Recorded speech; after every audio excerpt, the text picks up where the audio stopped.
Okay. Saturday, October 22nd, 2016. Excuse me.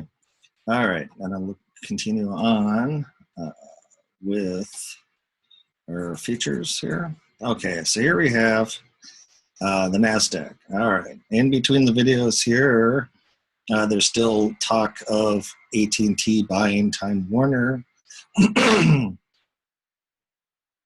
And that will add to some excitement in the market. Two things to point out is, first off, AT&T, it's not a done deal. It would have to go through regulators, and it'll take some time.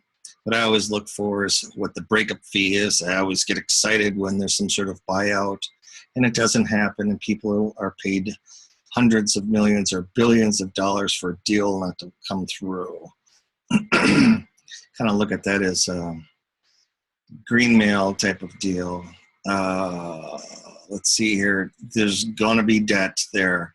A quick snippet I saw read that if that were to happen, AT&T would have, what was it, $200 billion in debt. I haven't looked myself,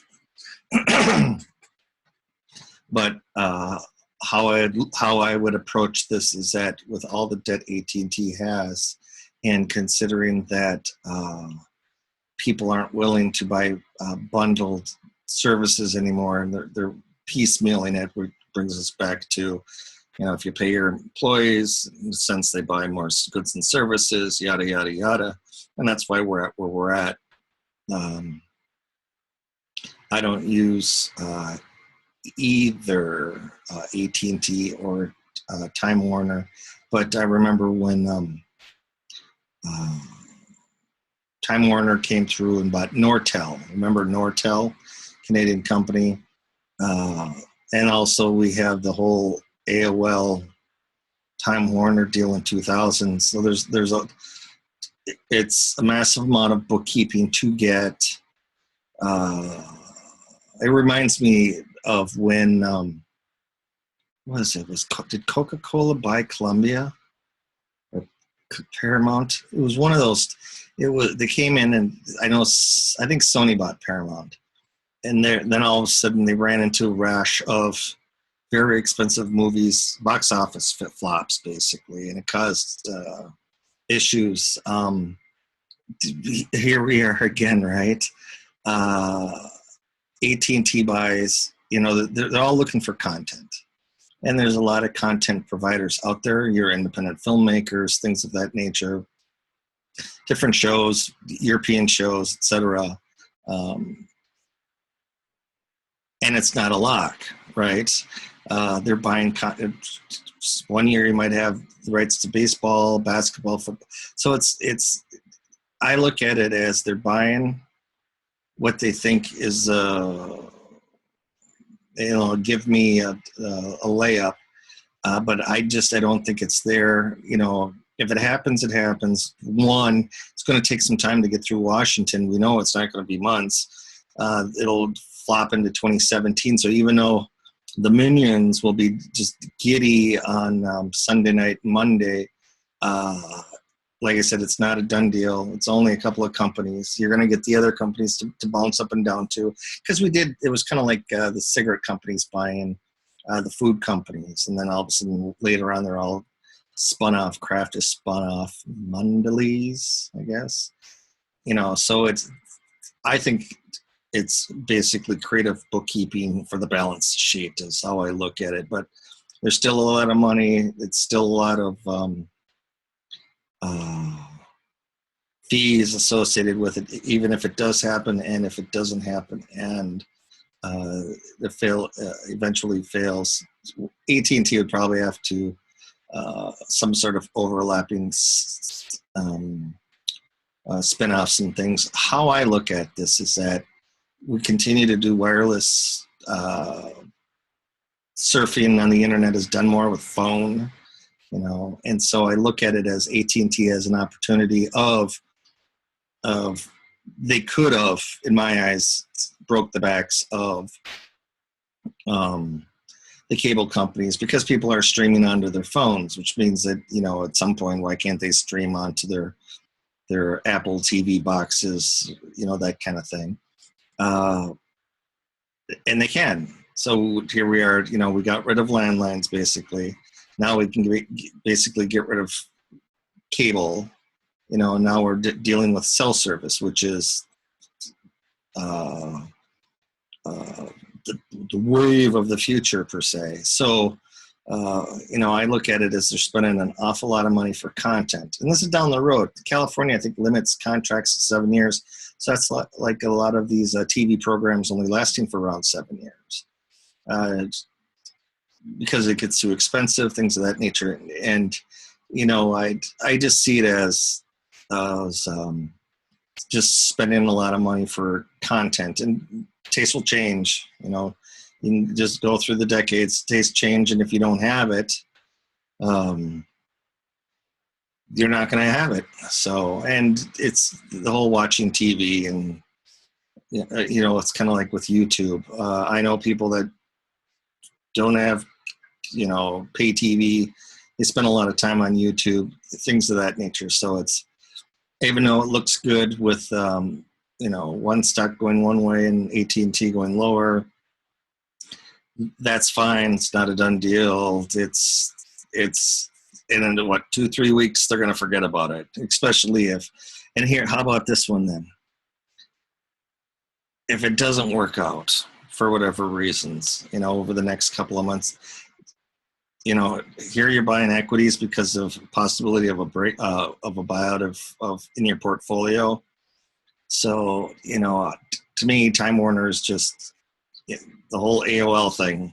That was the top of the market in 2000. So it doesn't mean anything as an event, but I kind of look at it as, if you're getting giddy, it's for the wrong reasons. Like I mentioned in the last video, we have fewer and fewer companies, so they're going to run under, the knife of regulators. Just like with Comcast, you hear people talk about what it costs. They're wagering, or they're weighing the value of having to pay for content. And I get excited too when you pay for something and there's commercials or whatever. One way or another, you either give it to me and I watch the commercials and you get paid that way, but I'm not going to pay for the commercials. So, and FYI, I just did the Netflix thing, did the Hulu deal, but changed something up. It's kind of, to me, it's kind of like going to a movie. You pay whatever, 2 people, $20. You watch. You binge watch, and then that's basically it. You've gone through the content faster than they reproduce it. So, but here we have the NASDAQ. So outside of what we're going to get, all the people that talked about Apple and a car, now we're doing content. Okay, that's totally different.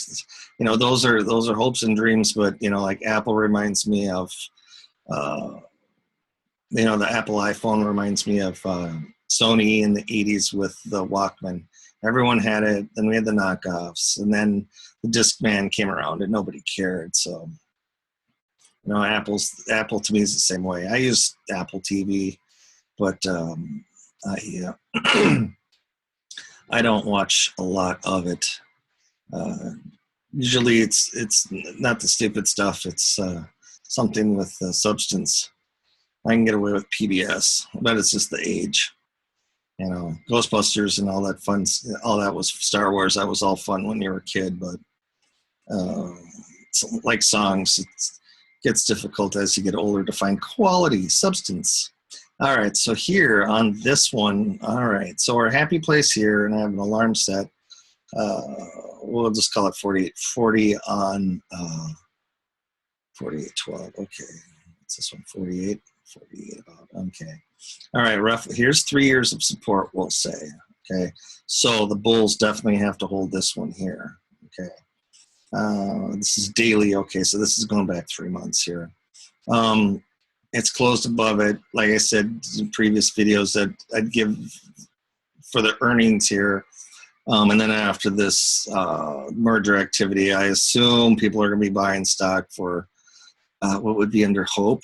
That's fine. It's, you know, it's your game, your wallet, you know. So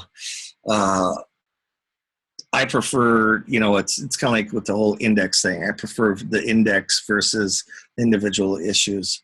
I mean, who'd want to weed through 30 or 100 or 500 stocks a day? I occasionally do. So, so okay, here we have, okay, 4,800. We saw that it's above. It's a decent sized orb up here. The buying going on from the beginning of the year.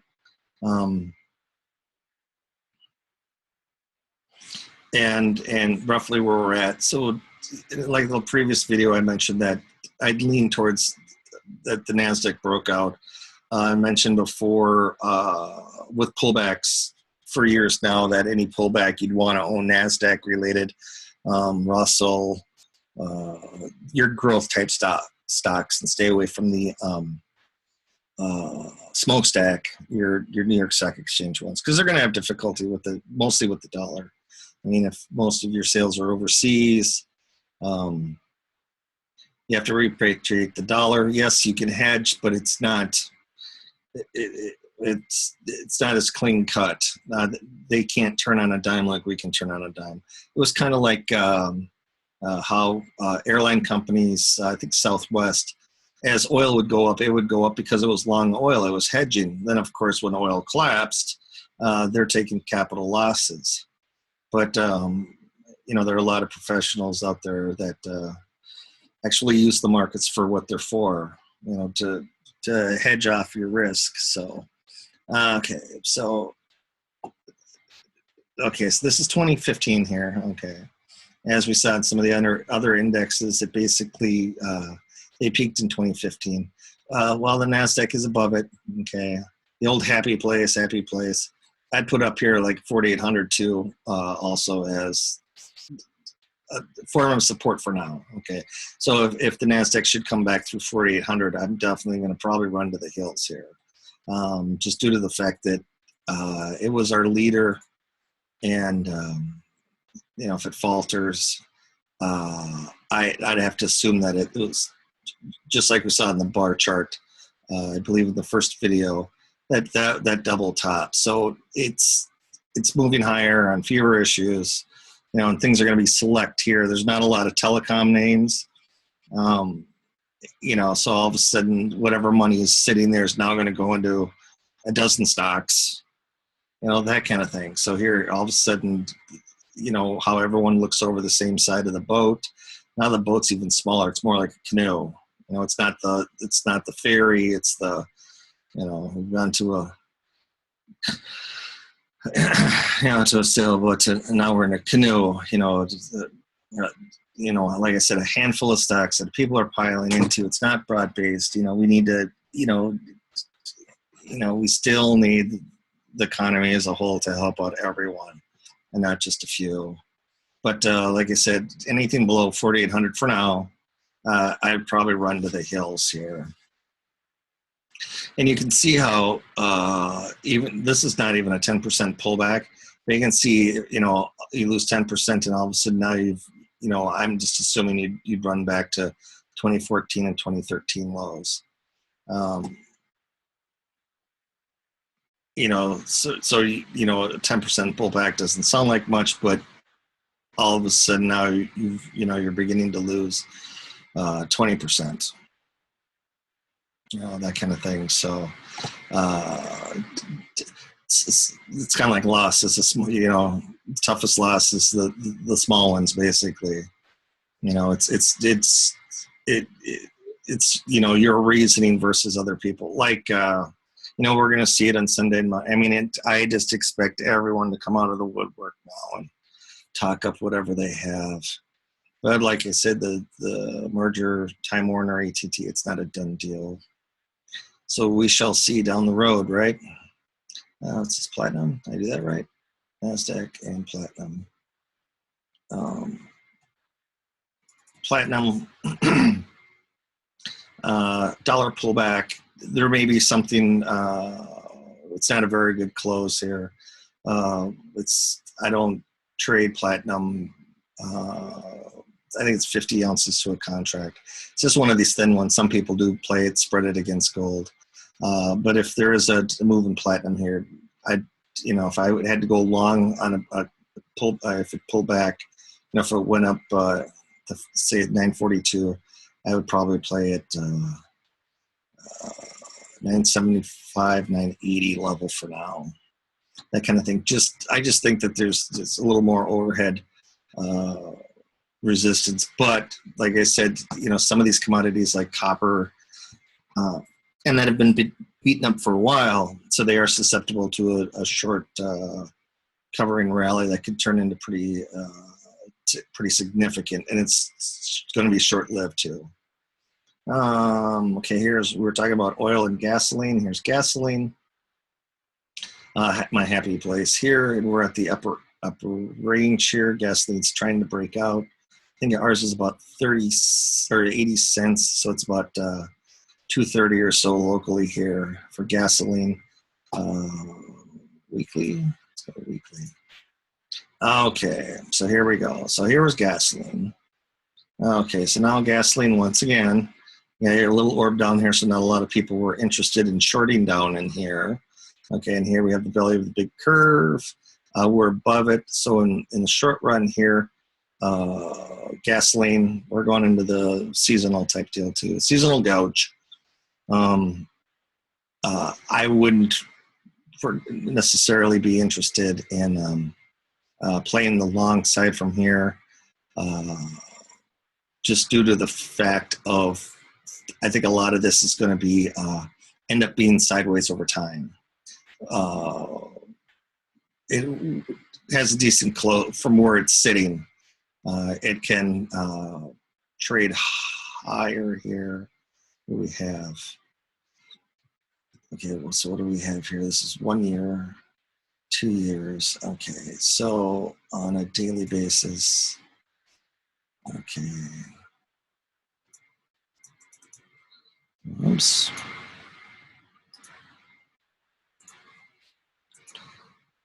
Okay, that's right. Daily basis and breakout. All right. If you're long, let it, let it run. This would basically be your stop area here. 136 would be one for support level, 149, 148. But as of right now, from what I see with like with Brent oil, I'd just be a little cautious here. And oil itself needs to clear 52, I believe it is, to have this continue on. You will get, as these are adjusting, to go back to normality here, as everything adjusts, the value of the dollar, production and consumption on here. And it's one of these things here seasonally. You're moving into, an time of gouging, but it's not heavy demand, as they say. So this may be limited to the upside on here. Let's take a look this way. Okay, so we have moved off of this median line here. 50 possibility of, for this area, this is 160, I'd say, would be the next resistance. And we're at 153, so about 7 cents higher on here. Not a lot of people have moved into it, so there can be upward momentum. And you can have the situation too where your gasoline is higher. They still have to crack it, and that, just like we had that shortage down south with the broken pipeline. Same thing where there's demand on one side but not the other. You can end up with, say, glut of diesel or heating oil, but a shortage of gasoline. All right, so I'd say about 160, and then up here, it's a pretty nice move here, 185. But I myself would probably pass on it, even though you do have a, if you want to put in a stop on here. Where's the daily? Okay, so that's our daily. So it's this 160. and then 149 and 153. So if you do decide to go long on here, you can put your stop in about 3 or 4 cents below it, and try and shoot for the one. What's this? 158 to 160 area. So it's 6 and half a dozen of the other kind of thing for right now. 80 cents. That's a pretty good move off the bottom there. Low in oil. Okay, silver. All right, same thing. The other white metal with platinum. Close right at its happy place. Pull back in the dollar. I can see some continuation higher. I don't expect it to turn into a bull market. I just think this is just a bear market rally. Let's come off of. Here's where we're at, a large sideways pattern. So we're back to, there's a 1990 level, probably stop into this with about 70 cents higher, 1820, that kind of thing. Now, the other deal here too, remember the hedge funds have been bullying a lot of these markets around. You know, they're now getting a little taste of what happens when they ran into natural gas. Same thing here is if they rotate into silver. Third, in the past, 1974, Hunts, I think, went after soybeans. We had silver in 80. So even though we're the CFTC, it doesn't stop foreign countries from doing stuff too, of hoarding of metals and that. So even though, you know, I look at the marketplace and just kind of deduce what the behavior of it, there you can always run into somebody doing something that they shouldn't do. And what did we see recently? We've seen games with Goldman Sachs. I think they were buying aluminum in the morning and then returning it the following day, just driving it around the block. What they won't do, we'll just say that's kind of like painting the tape, huh? All right. Okay, so this is basically, here's your silver. It's in the middle of multiple distributions here. I'd probably lean towards, I've been looking at copper and silver and platinum and gold for a while here. They talked about how long they're taking on these setups. Should be a lot quicker, but the other flip side is that there's not much interest though because of the dollar, right? So also, if it's not working for the longs, it's definitely not working for the shorts either. So you may have a situation that you find people who aren't paying attention here. Thin markets, easy to move. I'll just take the natural gas, same idea but backwards. You have a lot of people who are on the wrong side and you come after them. I think euros had the same thing. People got pinched on the wrong side. But for now, any long on the silver, it's just a weekly. On the silver, I'd say maybe 50 to 70 cents higher, and then you have to reevaluate here on it. It's not, we're not in that secular bull market, but you have situations where markets can become thin, and you know, somebody hoards the storage. That's all they have to do, and then you can't find any yet. It's not like you can pull the silver out of the ground in a half an hour and make delivery. There's still the whole business aspect of the commodity side too, of the supply economics of supply and demand. Okay, ultra bonds. Okay, I just watched these just because it's part of the sector of different debts. Here we are coming off of the happy place. So here we have where we have bond prices moving higher. That's what I talked about this week, which would mean lower interest rates on the longer end. Depending upon how things turn out on the equity side, you have some seasonal strength here. Also remember that there's, you know, we're in October talking about home buying here. So homes are going to get kind of stagnant here sales wise, seasonally. They also have the money entering the market for the holiday season. But I look at it, I roughly just look at the debt market, that any strength is basically hiding from the equity market. You know, if you get out equities, you get into debt. That's how I'm going to play it for right now until it becomes just precipitous drop in the debt market. Because we are coming off, you know, record highs, low, you know, record low rates. I mean, the whole negative thing, that'll be an interesting college textbook in 2018, and that when they start publishing this stuff. They teach you how to deal with money supply and then fiscal and monetary policy, but negative interest rates, that's going to be one hell of an excuse, right? All right. So the ultra bond on here, like I said, any strength on here, I'd look to short. Going into late winter of 2017.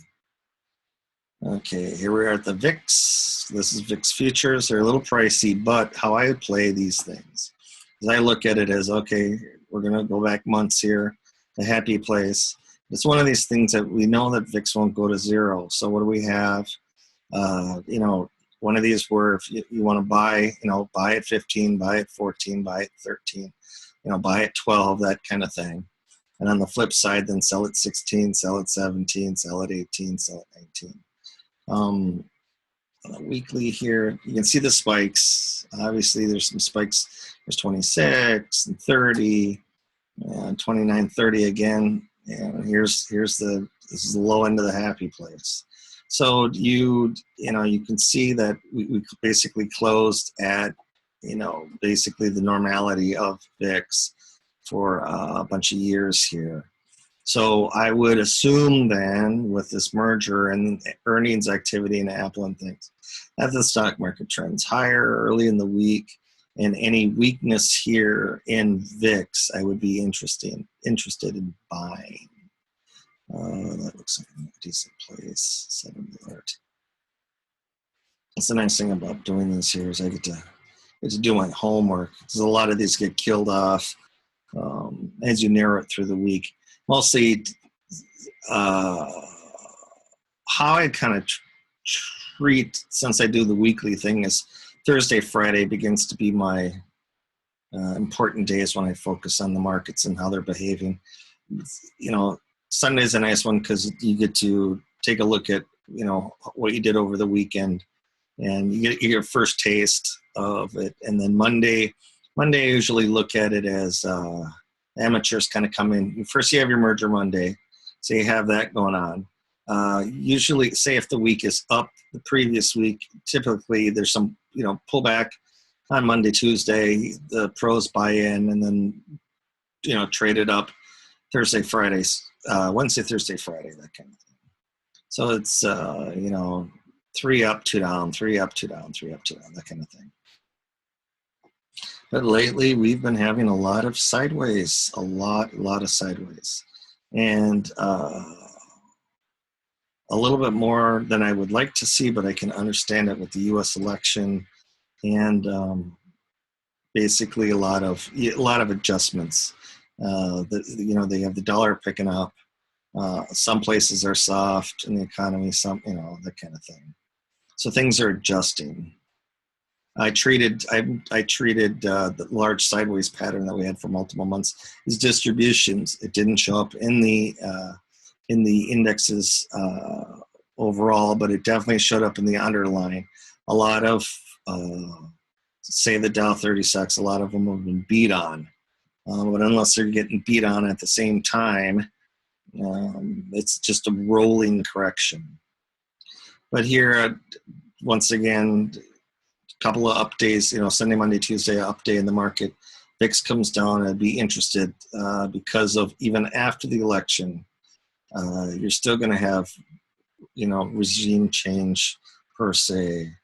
Different new people come in. You know, it's a lot of the employees still stay put, but you do have friends of friends kind of thing, and new people come in, and new relationships, new handshaking, and new treaties, on and on and on. So there's a lot of things that get monkeyed.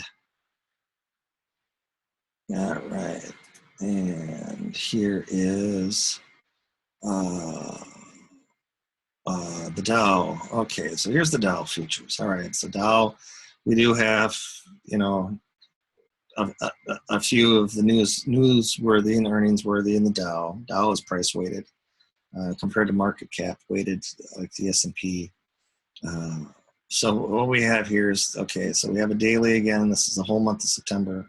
Actually closed below the happy place. I'm going to assume we're going to trade up past through 18.1. 18.2 is the top of the 70% range. Sure, I'm going to assume we're going to see that too also. I'm going to have to assume, though, that what we're going to see is this isn't going to hold here. This is 100 and change higher. Okay, so we're going to start working our way back up in here again. But it comes down to days. You get to the target, and then can you hold it? So I'm going to assume here we're going to go back up to 18.4. I'll say 18.5. So we're looking at, for the Dow to be, what is that? One and a quarter. 230. So 100, 100, 100. So yeah, so what, 300, 400, 500 points higher next week is how I'm going to treat this now with the news. It'll get everybody all whipped up again. It'll give them hope to see if we get a breakout in the indexes. But remember, we saw that, I think we've had a couple of biotech stocks that were up sharply, but really didn't help out the index at all. I think one of them was up 30, 40%, but the index was down. So basically the same thing, you assume that this is going to help, but it doesn't. We're probably going to get Disney to continue. I think I posted Nike was been beat up pretty hard. A lot of these here behind the scenes that have been beat up are due for some sort of bounce off of it. But some of them are, do I think, Disney is going to go to new highs again? I don't think so. Because a lot of these things have been beat up pretty hard. Interest rates are moving. They've already done their buybacks. They actually have to work now. They need to come out with content, movies in Disney's case. People going to the park, what happens if it rains all the time, that kind of thing. I mean, it's fickle. Blame the weather, right? We are coming into the holiday season, so there should be some pickup in retail sales. But for now, I assume we're going to clear the happy place here, and probably Monday head up to 18.2. Yeah, I'll say 18.2, so 125 higher. But we shall see. Sunday, Monday. Okay, bond, same thing, above the happy place. This is October. You can see it going higher. I think I did 167, I eyeballed. Yeah, so a couple of points higher, which would be interesting. We have both debt going higher and equities, but that can happen. Also, what happens if there's, the deal is you can have good numbers and the stock come back down, like Apple's. I think it was they earned $14 a share. Some of the stock went down. So it's the same thing. Even though it's the old horse to water thing, even though you get what you want, didn't work out. On the flip side, below 164, then I would expect precipitous amount of selling in the bonds to pick up because of here's where we're at. Okay, so the happy place in the weekly for the year. So all of a sudden you slide, you go from, clear 164, boom, you're down to 154 and 55. And this was a poor area here, a few prints. A few people wanted to sell down here, but I'm going to assume there'd be a lot more. This high is going to be in there for a long, long, long time. Just like the low end bonds in the 80s, 70s, late 70s, early 80s, basically the same thing. That low in for a while. Now that's where we're headed for. And you can see how quickly all of a sudden 136, I think it's 120, 129. Okay, so basically the same thing. So like I mentioned before, it's not that I find equities expensive. Okay, I just think that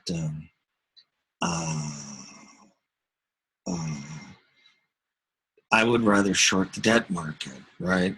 Okay, because if you think about it, think of the top in bonds or the bottom in interest rates would be similar to buying the low in equities. So, equities have moved up for 6-7 years. Here you have an opportunity of actually getting in and shorting the debt market. So that's what I like. I'd rather, like I said, I'd rather any strength in debt, I'd rather short it versus, going after top picking equities. Because eventually we know it does, even history, even if it takes decades, interest rates will continue to go until it crashes the economy and equities will come down and yada, yada, yada. And then we do the cycle again. But for now, it's, this is my risk on the upside. Any strength in debt, I'd short it. And, here we are in a weekly, you can see it, lose, 10, 12 points here in bonds. So that's how I look at it. And most of the, okay, this is corn. Okay, most of the commodities here, eggs, they're getting kind of a seasonal bounce. You have delivery of the underlying, which means they need to lift their hedges so they're not buying the futures. Sell the cash, buy the futures. Okay, so close below the happy place in the weekly. If there is any strength in corn, because this is where it's been for the last, 14, 15, 16, any strength, I'd look to hedge. I was a producer. I think it's going to be a while before we see, there'll be a drought before we see the next highs again in my book. So any strength in grains and oil seeds, hedge. All right, that's why that's there. Okay.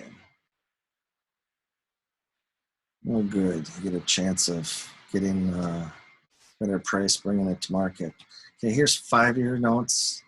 And it's look, talked about earlier in the week that things were getting kind of frothy. That was basically on euro dollars, GE futures.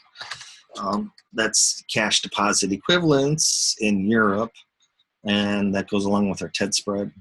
We're getting a bounce here. I'd expect this to be overhead supply, 121 and change. A lot of this here, weekly. Okay, you can see that it's below it. So if it comes up in here, sell it, short it, because this is the front end. This is the 5 years, auto loans, that kind of thing, short term type debt, and any strength here for whatever reason, I'd want to short it and let it continue lower, because that's how I see things.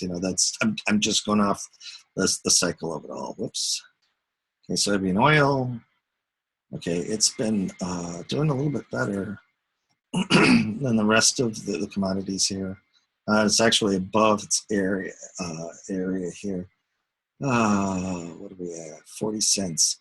So once again, anything on the oil side, it's one of these here where this is the crush spread, where you have beans, soybean meal, and soybean oil. So just like we were talking about with the crack spread with oil, gasoline, and other derivative distillates, same principle. There may be demand in here, soybean oil, but not so much for meal, and that would, of course, pressure corn, things of that nature. We saw, the price of cattle coming down. A lot of these animals, they eat a lot of grain, drink a lot of water, You know, if there's not the demand, you know, you're gonna have pressure. But you can also have one segment of the market, like the oil, where there is demand for whatever reason overseas, that kind of thing. You know, I don't go to the store and buy soybean meal, but stuff like dogs and whatever they do. So with the oil, you know, you may be purchasing more oil than say meats and stuff. All right, the end user of the commodity. Here's soybean meal, just like corn, coming off its happy point here. With the oil leading, I think beans are coming up. Oil leading here, same thing again. I just see it limited on the upside here. Okay, 10-year notes. All right, same thing again. Are you getting some buying in here? Same like we saw with equities.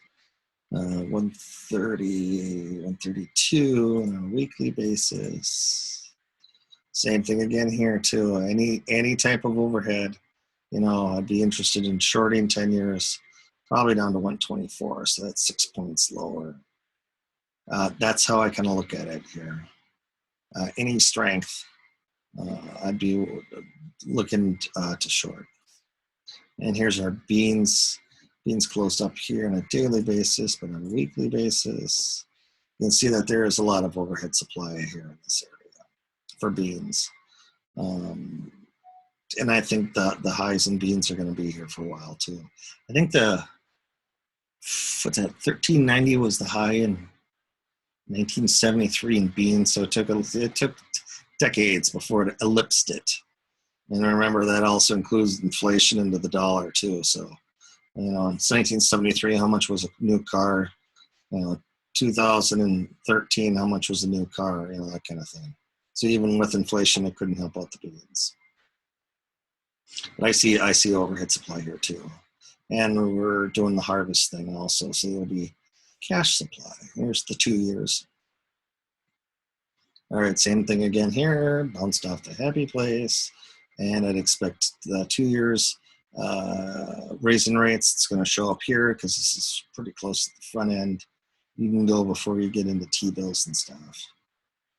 And same thing, yet not as much. It would be a nice gift if we got up to here. They do run into the short end when things get hectic, like T-bills and stuff, cash equivalents, you know, money market, mutual funds, whatever. Somewhere to park your cash overnight. Is basically it. That's the sweep. You know, that's what everybody's trained for. Not much in the sweeping department, but they still take it.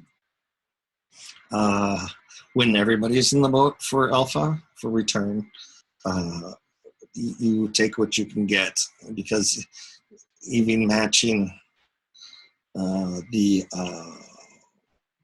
whatever your target index is. I like to use the Wilshire 5000. You get a total market to get a view, because some things can be skewed, like Russell or NASDAQ or S&P. So most firms use the S&P. Yeah, but it can lag.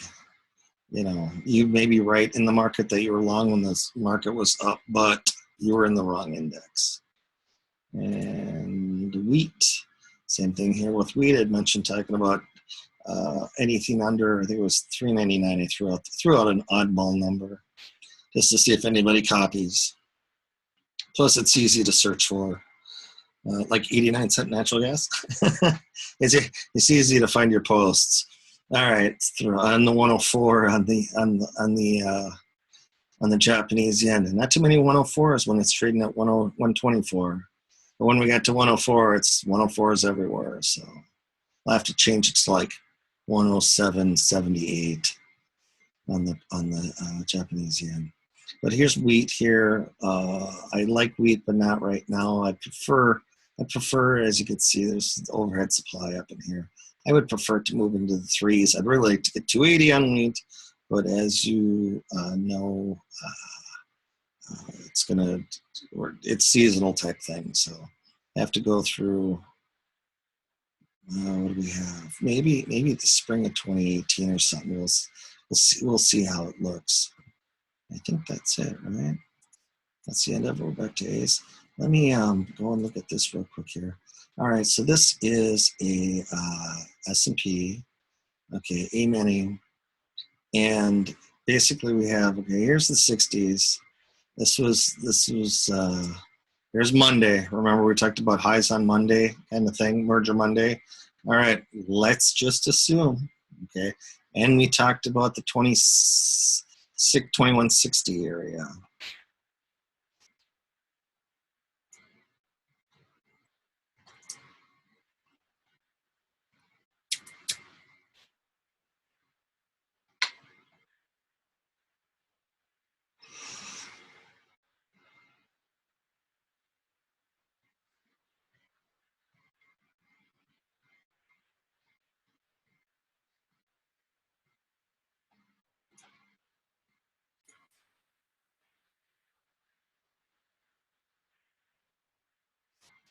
Okay. All right. So, okay. So here we are.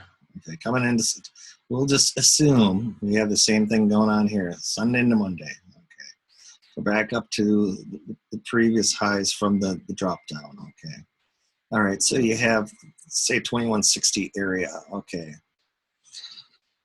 I'm going to assume that we're going to clear Sunday night, 2140, 2142 area. We're going to clear that.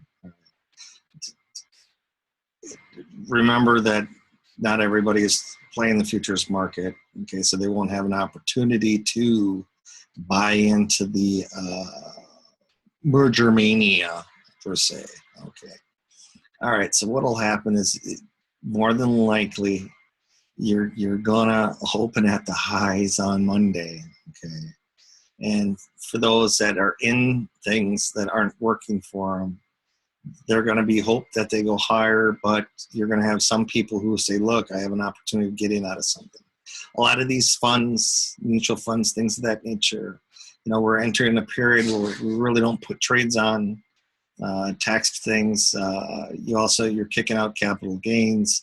That's usually how they work for in the year. You have your year-end numbers too.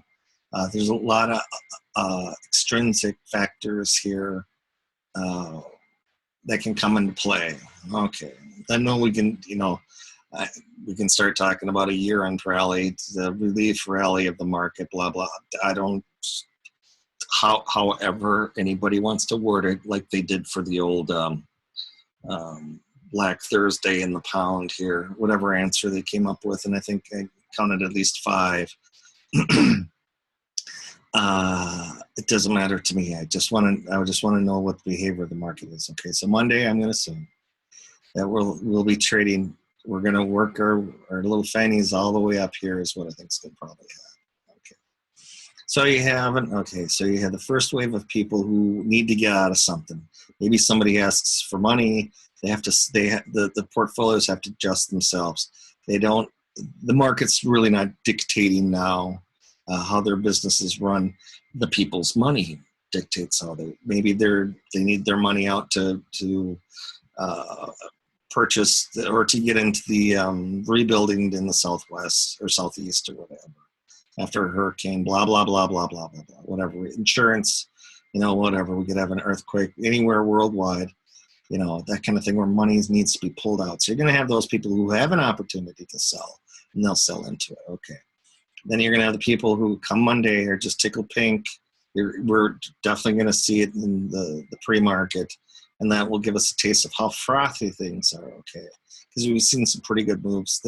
Kids will be giddy going into Apple's earnings too. But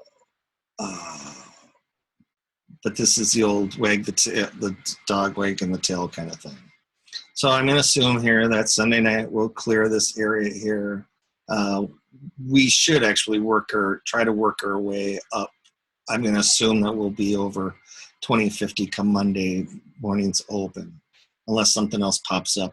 Remember, we still have Asia to contend with. You never know. Like I said, you never know. And think about this one too, is I assume that this is going to go higher. Everyone else assumes it's going to go higher.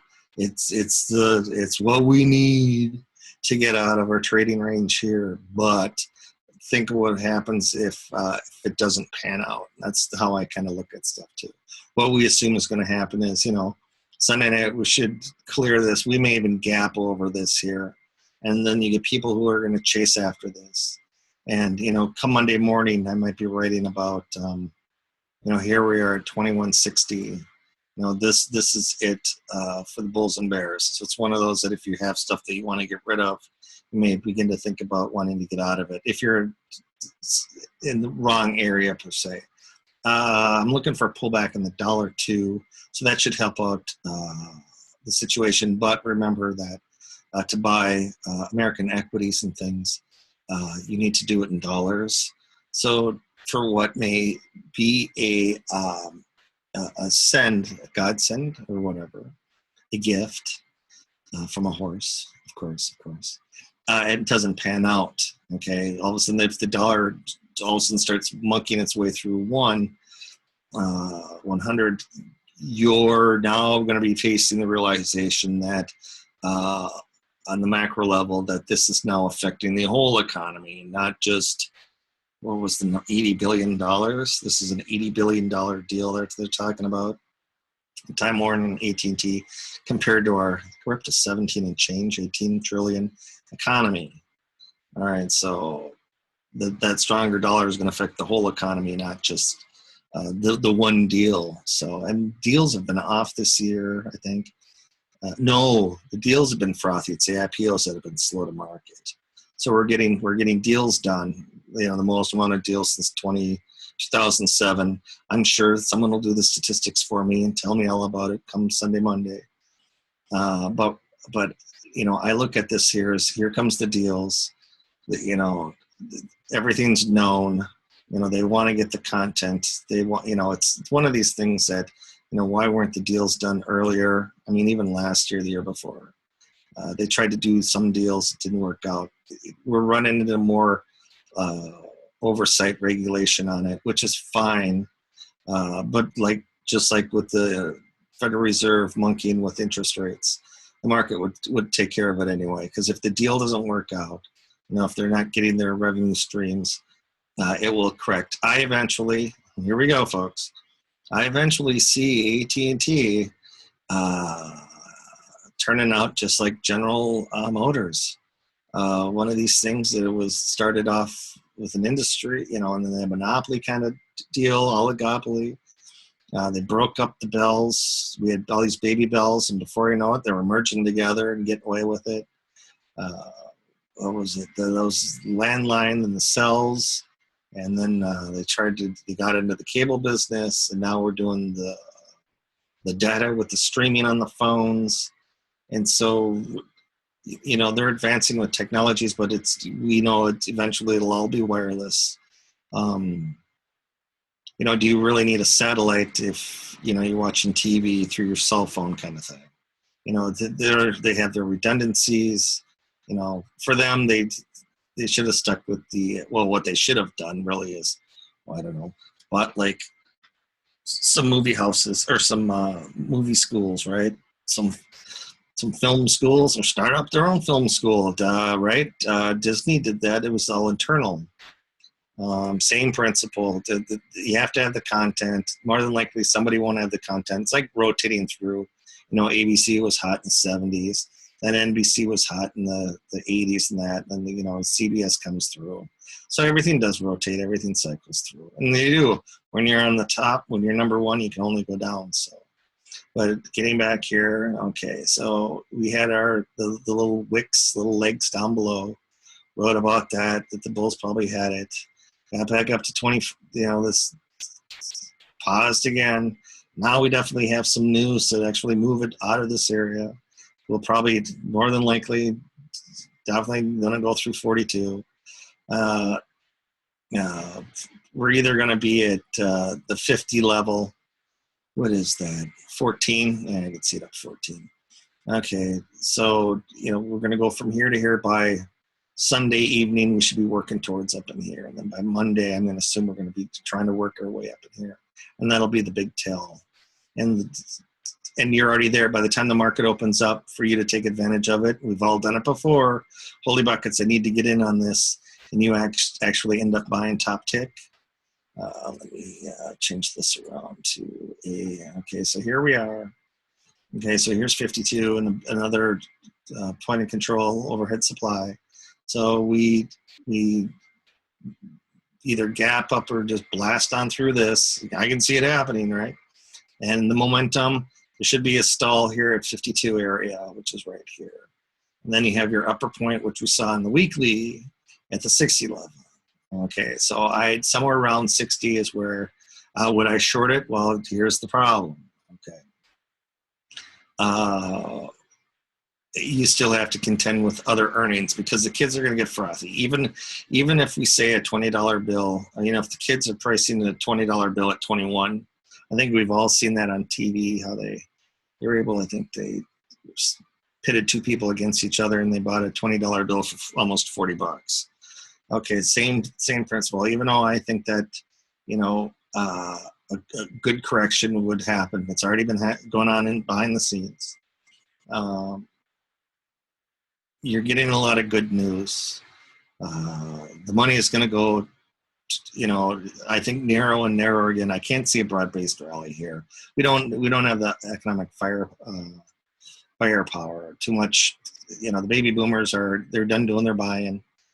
They're downsizing, and most of it's going to medical. Okay, so we're not seeing the cars and the homes and all that. I think car sales peaked in 1985 in the United States, and that's perfect timing for my parents who were baby boomers. So, but so for sure we'll probably blast through this level. More than likely, I'm going to guess probably a gap open here. And then there should be a pause here. You probably get some selling here. But more than likely, the pros are going to probably try to push this up to here, that 60 area and that for Monday. And then we'll see, like we saw here, we had a swing on Monday, and then it just all the way down by Thursday. So you could have the same principle again where it gets up here, the merger does its thing. Things are, fully priced. And you have Apple, it, does it, but there's no follow through. And that's what we basically need, is to have some follow through. And we're not seeing it. And I'm going to guess that Time Warner and AT&T aren't in the NASDAQ index. So once again, you have a situation where, hey, we got a gift. Yeah, well, guess what? It's not where it's at. I had talked earlier about how it, you drop down, consolidates, drop down, consolidates. You can kind of see the fluidness of this all, how it moves higher. And all of a sudden it, goes, you can, takes longer, doesn't get it, tries it again. Okay.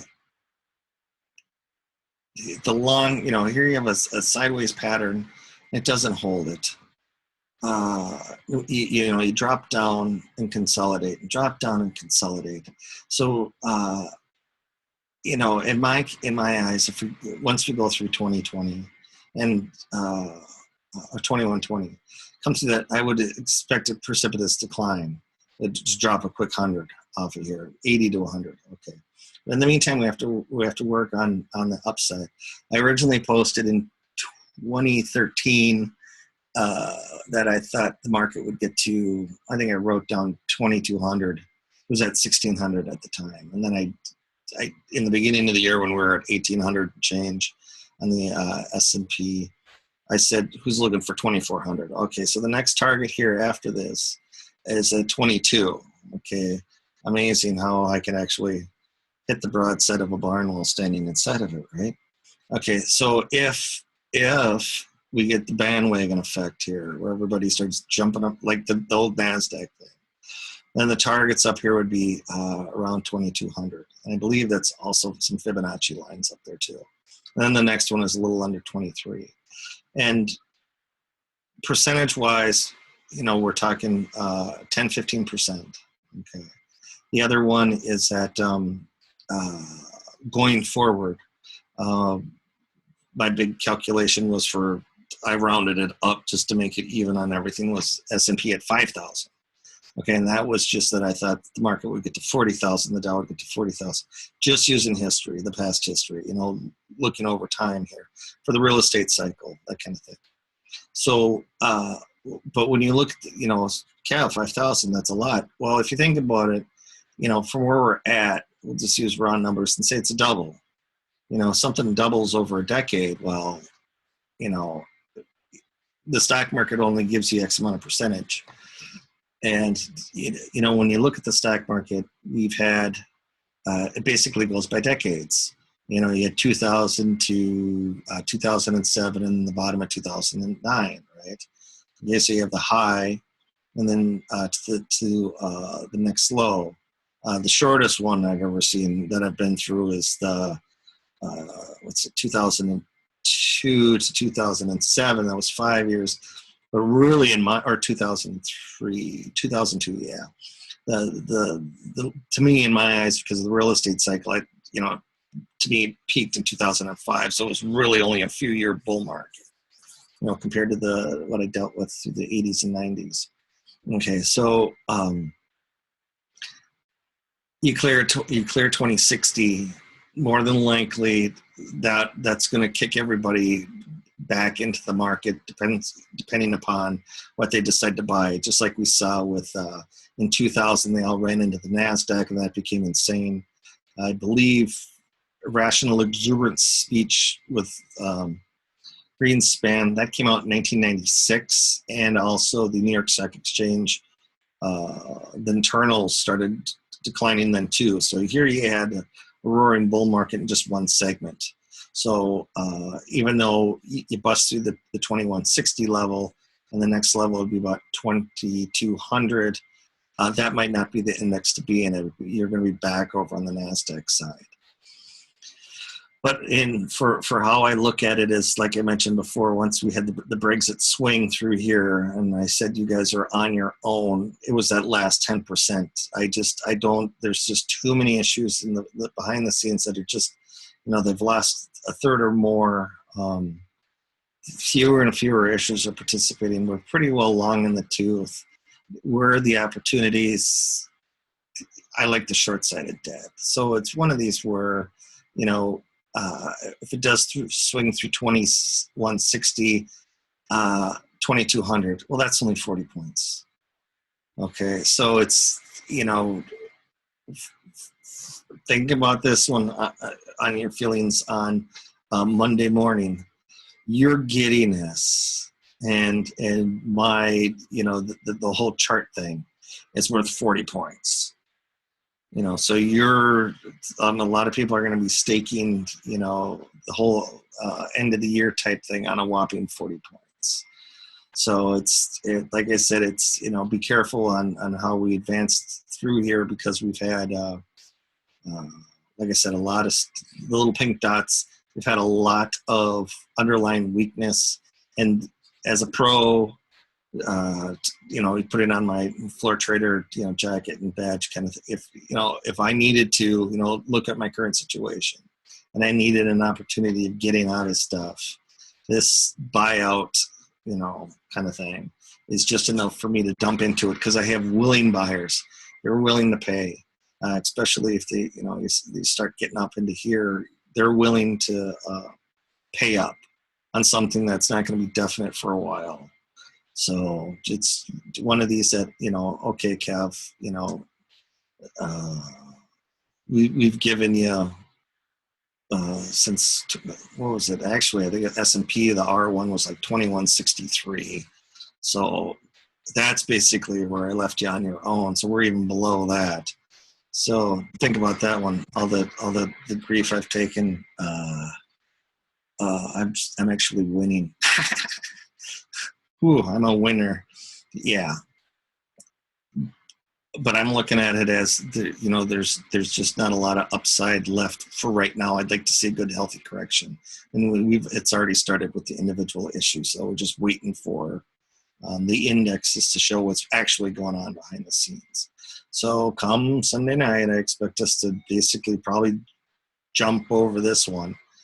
And then there's probably going to be a pause up in here at 50-52, and given an opportunity on Monday in the 60 to 63 area, we should see how it pans out here, because more than likely, if you're up here and the floor guys and that sell into this here, because somebody's going to have to be on the other side. They sell into it, there'll probably be a lot of talk about that this is going to take months to come through. In reality, we'll begin to set back in. So, but we'll know more Monday, and I'll write about it. Sunday, I'm supposed to be out of town, but I'll see about maybe doing a live video or something at that time. So everybody enjoy the rest of your weekend, and talk to you probably Sunday night, one way or another. Bye-bye.